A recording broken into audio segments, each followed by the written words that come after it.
सगळ्यात पहिला कॅमेराला जरा असं वरती करायचं. बरं. इथे खाली एक बटन असतं हे हां. हे 10 सेकंदासाठी प्रेस करायचं.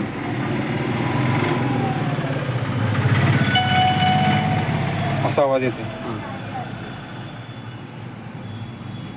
याचा अर्थ की कॅमेरा हा रिसेट झाला. त्याला परत ॲड करण्यासाठी ती बाई त्याच्यामध्ये ओरडते. टी व्ही दाखवते.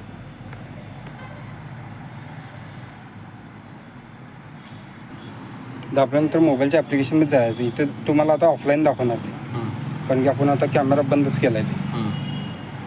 आता प्ले केलं की नाही दाखवणार ते, अडकणार. आता हे काय म्हणते, प्लीज कॉन्फिगर द नेटवर्क, म्हणजे परत एकदा करा म्हणून.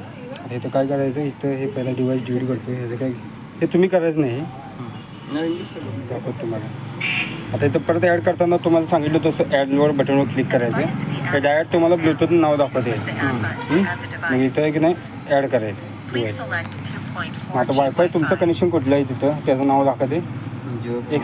जिओ फायबर वगैरे काय पण दाखवलं. तसं आता आमचं इथं काय दाखवतं, एरो मास्टरवर क्लिक केलं. पासवर्ड त्याचं टाकायचं इथं आपण जसं टाकलं आणि नेक्स्ट करायचं. कन्फर्म करायचं. इथं नेटवर्क सेटिंग होत्या. 100% झालं की नाही, पण ते कम झालं. इथं आवाज येत आहे.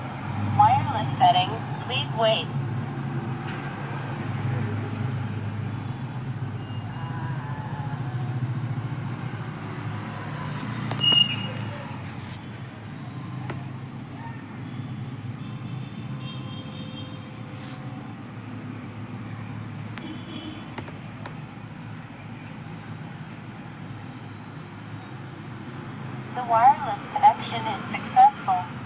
सक्सेसफुल म्हणून सांगते ती.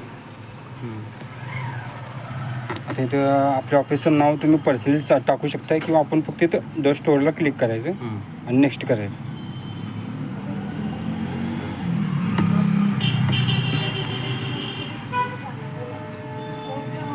इथं फक्त काय हे चालू करताना की नाही, हे मोशन डिटेक्शन जे आहे हे चालू करायचं. समजा तुम्ही नेटला कनेक्ट केला, रात्री कोण आलं तिथं, तर तुम्हाला डायरेक्ट मेसेज येते.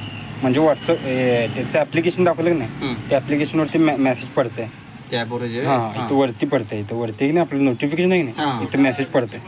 कोणतं आलं तर, म्हणजे तुम्हाला लगेच कळते ना बाबा ह्या रात्री आता 3 वाजल्यात आणि कोण हालचाल करायला आहे, ते लगेच कळते तुम्हाला.